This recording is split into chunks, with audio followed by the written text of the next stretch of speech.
ప్రభువునందు అత్యంత ప్రియమైన దేవుని ప్రజలారా, యేసుక్రీస్తు విశిష్ట నామమున మీ అందరికీ వందనాలు, దేవునికి స్తోత్రాలు.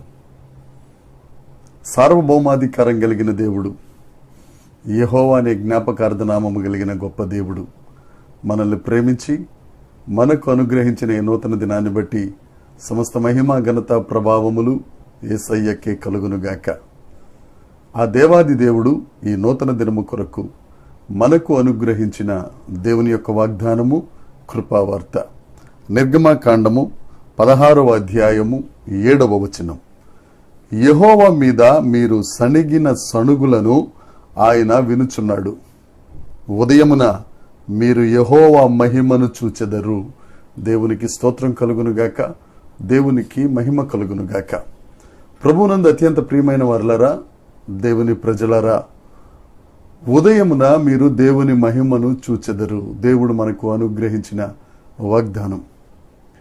ఇశ్రాయేలు ప్రజలు ఐగుప్తు దేశంలో 430 సంవత్సరములు బానిస జీవితాన్ని గడుపుతున్నప్పుడు వారిని ఐగుప్తు నుండి బయటకు తీసుకొచ్చి వాగ్దాన దేశమునకు తీసుకువెళ్ళాలి అన్న దేవుని ప్రణాళిక చొప్పున దేవుడు మోషేను ఏర్పాటు చేసుకుని మోషేను ఫరో దగ్గరికి పంపించి వారందరినీ దేవుడు తన బాహుబలము చేత విడిపించి ఎర్ర సముద్రమును దాటిన తరువాత వారు దేవుని మీద సణుక్కున్నారు.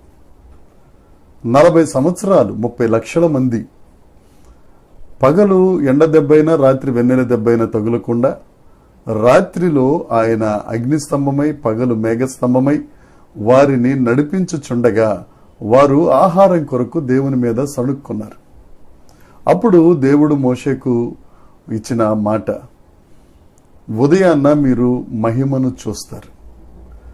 వారు ఆకలి తీరినట్లుగా ఆకాశము నుండి దేవదూతల ఆహారమును వారి కొరకు నేను కురిపిస్తాను అని దేవుడు వాగ్దానం చేసి 30 సంవత్సరాలు వారు ప్రయాణం చేసిన 40 సంవత్సరాలు దేవుని కృపను బట్టి దేవుడు వారికి మన్నాను కురిపిస్తానే ఉన్నారు. వారి ఆకలి తీర్చుకుంటానే ఉన్నారు.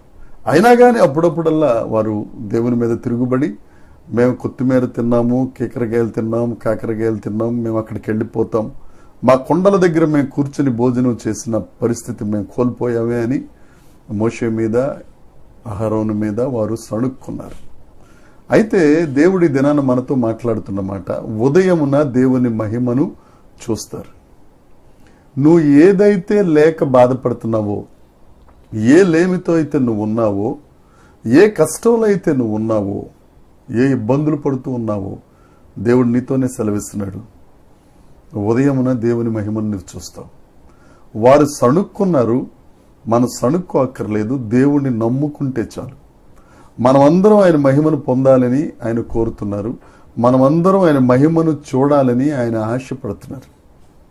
యోహాను సువార్త 11వ అధ్యాయంలో దేవుడు మార్తమ్మతో చెప్తారు, నువ్వు నమ్మితే దేవుని మహిమను చూస్తావు.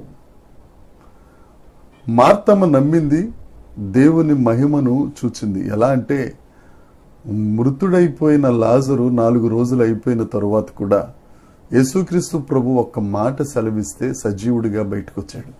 దేవుని మహిమను వారు చూశారు.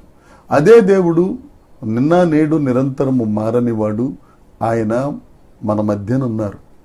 నువ్వు నమ్ము యేసు ప్రభువుని. నీ అవసరతలన్నీ ఆయన తీర్చగలిగిన మహిమ కలిగిన దేవుడు.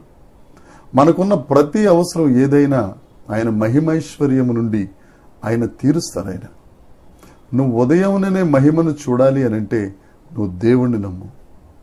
ఈ వాగ్దానాన్ని స్వతంత్రించుకో. యేసయ్యా, నేను నిన్ను నమ్ముతున్నాను ప్రభువా, నా పరిస్థితులు అస్తవ్యస్తంగా ఉన్నాయి, నేను లేమిలో ఉన్నానయ్యా, ఆర్థిక పరిస్థితులలో ఉన్నానయ్యా, నా పిల్లల పరిస్థితి ఇదయ్యా, నా కుటుంబ పరిస్థితి ఇదయ్యా, నా బ్రతుకులా ఉంది ప్రభువా, నేను మహిమను చూడాలయ్యా, నేను నిన్ను నమ్ముతున్నానయ్యా, నువ్వు దేవుని దగ్గర ప్రాధేయపడినట్లయితే తప్పక ఆయన మహిమ నువ్వు చూస్తావు, ఆయన మహిమతో నింపబడతావు, ఆయన మహిమను నువ్వు పొందుకుంటావు. దేవుడు ఈ మాటలు మనందరి వినికిడిలో దీవించి ఆశీర్వదించి ఫలభరితము చేయునుగాక. ప్రార్థన. పరలోకమందున్న మా తండ్రి, పరిశుద్ధుడా, నీకు స్తోత్రములు ప్రభువా. మహిమ కలిగిన దేవుడా, నీకు వందనాలు. బలమైన నామము కలిగిన యేసుక్రీస్తు ప్రభువా, నీకు స్తోత్రాలు. ఉదయముననే మేము మహిమ చూడగలుగునట్లు మా మనసు నీ మీద నిలిపి నిన్ను నమ్ముకొనిన ఎడల మహిమ చూపే కార్యాలు చేసే గొప్ప దేవుడు. ఆశ్చర్య కార్యాలు చేస్తారు, అద్భుత కార్యాలు చేస్తారు. మా చెవులు గింగురుమనే గొప్ప కార్యములు చేసే గొప్ప దేవా, మేమందరూ నిన్ను నమ్ముకుంటున్నావయ్యా. మా భారం యావత్తు నీ మీద మోపుతున్నాం. నీ వాగ్దానాన్ని నమ్ముతున్నాం దేవా. నీ మహిమను చూడగలుగుటకు, నీ మహిమతో నింపబడగలుగుటకు, నీ మహిమను పొందుకొనగలుగుటకు సహాయం చేసి మీరే మహిమ పొందుమని మా ప్రభువును మా రక్షకుడైన యేసుక్రీస్తు నామమున ప్రార్థించి అడిగి వేడుకొనుచున్నాము తండ్రి. ఆమేన్. దేవుని కృప మనందరికీ తోడై ఉండునుగాక. ఆమేన్, ఆమేన్, ఆమేన్.